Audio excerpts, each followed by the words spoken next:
घुटन सी होने लगी है। अपराधी सा महसूस कर रहा हूं अपने आप को। ऐसा लगता है कि कोई बहुत बड़ा अपराध कर दिया है एक विद्यालय चलाकर। सोशल मीडिया पर एक बहुत बड़ी कवायद चल रही है कि 3 महीने का शुल्क माफ कर दिया जाए। इससे बहुत सारे लोगों को राहत की सांस मिलेगी। अरे किसके लिए आप शुल्क माफ करने की बात कर रहे हैं? किसानों के लिए, मजदूरों के लिए, सरकारी कर्मचारियों के लिए, या प्राइवेट कहीं पर कार्य कर रहे लोगों के लिए, या बिजनेसमैन के लिए? आप यह क्लियर कर दीजिए कि किसके लिए माफ की जाए यह शुल्क। यदि आप एक सामान्य तौर पर सबके लिए शुल्क माफी की बात करेंगे तो यह मेरी समझ से परे है। और क्यों माफ कर दी जाए शुल्क? हमारे शिक्षक दिन रात मेहनत कर रहे हैं। ऑनलाइन पढ़ाना कोई बच्चों का खेल नहीं है। आप बाएं हाथ का खेल समझ रहे हैं ऑनलाइन को पढ़ाना? जरा एक बार एक लेक्चर बना करके डालिए ऑनलाइन, फिर पता चलेगा आपको कि कैसे पढ़ाया जाता है। चलिए मैं मान लेता हूं कि 3 महीने के शुल्क मैं माफ कर दूंगा। बाजारें खुल चुकी हैं और चलने लगेंगी, दौड़ने भी लगेंगी। जरा आप ये बताइए, बाजार में कौन सा दुकानदार आपको मुफ्त में कुछ देगा? राशन आपको मुफ्त में मिलेगा क्या? सब्जियां आपको मुफ्त में मिलेंगी? फल आपको मुफ्त में मिलेगा? कपड़े आपको मुफ्त में मिलेंगे क्या? या आपका इलाज मुफ्त में हो जाएगा? चलिए छोड़ दीजिए इस समाज को। सरकार क्या दे रही है आपको मुफ्त में? बिजली का बिल माफ हो जा रहा है क्या? शहरों में रहने वालों के पानी का बिल माफ हो जा रहा है क्या?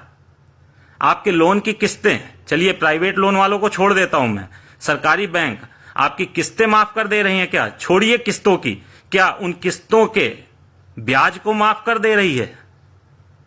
यह कवायद मुझसे तब करिए जब आप इन सब चीजों का जवाब लेकर के आइए, या आपको कोई मुफ्त में कुछ दे रहा हो। चलिए मैं आपकी कवायद को स्वीकार करता हूं, लेकिन तो आप ये बताइए कि आप मुफ्त में पढ़ाने की बात कर रहे हैं कि ऑनलाइन मुफ्त में पढ़ाएं, क्यों नहीं आप एक एक बच्चों को गोद ले लेते हैं जिनको बहुत ज्यादा हमदर्दी है गरीबों से?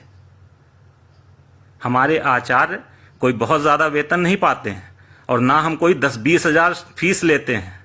जितना फीस लेते हैं उतना हम अदा करते हैं और अभी भी अदा कर रहे हैं। शुल्क नहीं आ रही है, फिर भी हर एक बच्चे को ऑनलाइन शिक्षा दी जा रही है।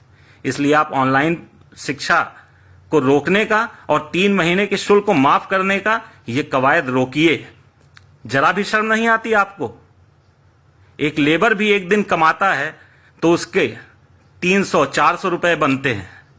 वह 3 दिन भी कमा लेगा तो हमारे यहां के सबसे ऊंची कक्षा 12वीं की भी शुल्क जमा कर देगा। एक मिस्त्री 500 रुपए कमाता है, 2 दिन कमा करके वो हमारे यहां इंटर की फीस भर सकता है।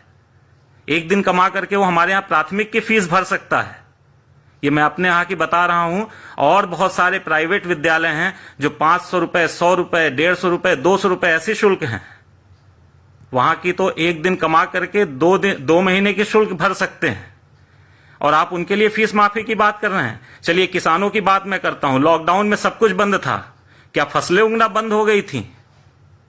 क्या सब्जियां उगना बंद हो गई थी? आप किसानों के लिए यह मुहिम छेड़ रहे हैं। शर्म करिए, चुल्लू भर पानी में डूब मरिए आप लोग। जरा भी शर्म बची हो तो यह कवायद बंद कर दीजिए। मेरा आपसे यह निवेदन है। और यह मुहिम आपके रंग नहीं लाएगी। सरकार ने यहां तक कह दिया है कि कोई शुल्क माफ नहीं कर सकती सरकार, और साथ ही साथ उसने यह भी निर्देश दिया है कि ऑनलाइन शिक्षा को जारी रखिए। ऑनलाइन शिक्षा कोई अपनी जेब से खर्च करके शिक्षक नहीं पढ़ाएगा, और विद्यालय जितनी फीस लेता उतना देता। उसके पास कोई अतिरिक्त धन भी नहीं होता है कि वह खर्च कर सके। आप लोग समझदार हैं, इस पर विचार करिए। सोच समझकर ही कोई पोस्ट डालिए और सोच समझकर ही कोई प्रश्न करिए। अन्यथा आप सब यदि नहीं समझ सकते हैं चीजों को, जो भी बातें हैं उसकी गहराइयों को नहीं समझ सकते हैं, तो आप बातें मत उठाइए। जब मैं कोई बात उठाता हूं तो आपके बहुत सारे प्रश्न होते हैं, उन प्रश्नों का मैं जवाब भी देता हूं। मैं आपसे आज जवाब चाहता हूं कि आप मुझे ऐसी 5 चीजें बता दीजिए कि मुफ्त मिल रही हैं मुझे समाज में, मैं 3 माह की फीस माफ कर दूंगा। मेरा चैलेंज है ये। इतनी ही चिंता है आप लोगों को तो एक मुहिम और क्यों नहीं चलाते हैं? लाखों में सरकारी शिक्षक हैं, क्यों नहीं आप मुहिम चलाते हैं कि वो लगभग 15 मार्च से विद्यालय गए तक नहीं, झांके तक नहीं। ऑनलाइन पढ़ाना तो दूर की बात है, वो ऑनलाइन भी नहीं पढ़ा रहे हैं, क्यों ना उनका वेतन काट दिया जाए? आप यह बात उठा सकते हैं? सोचा है कभी इस बारे में? या सारा गुनाह प्राइवेट शिक्षकों ने ही कर दिया है? सारा गुनाह प्राइवेट विद्यालयों का ही है? साथ ही साथ मैं यह भी बता देना चाहता हूं कि गत सत्र की शुल्क अभी लाखों में बकाया है।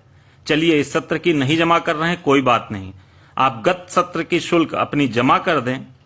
आपकी मार्कशीट और टीसी तैयार आपको मिलेगी। आप कहीं भी किसी सरकारी विद्यालय में जहां फ्री में पढ़ाया भी जाएगा और फ्री में खाने को भी मिलेगा, वहां प्रवेश करा लें।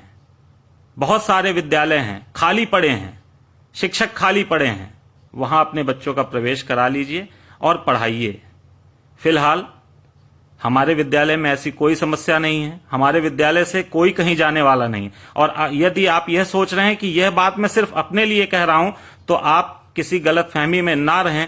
मैं उन सभी प्राइवेट विद्यालयों की तरफ से अपनी इस बात को रख रहा हूं जो किसी तरह से विद्यालय चला रहे हैं, अपने घर जमीन पर बना करके चला रहे हैं, अपने घर से पैसा लगा करके चला रहे हैं। कितनी मुश्किलों से वो अपने शिक्षक को वेतन दे पाते हैं, आप कभी विचार करते हैं? कितनी मुश्किल से वह शुल्क को वसूल पाते हैं, आप यह विचार करते हैं? मैं उनके लिए यह बात कर रहा हूं। मेरे यहां ऐसी कोई समस्या नहीं। उन सभी विद्यालयों के बकायेदार अपने पुराने सत्र की शुल्क को जमा कर दें और कहीं भी प्रवेश करा लें, कोई दिक्कत नहीं है।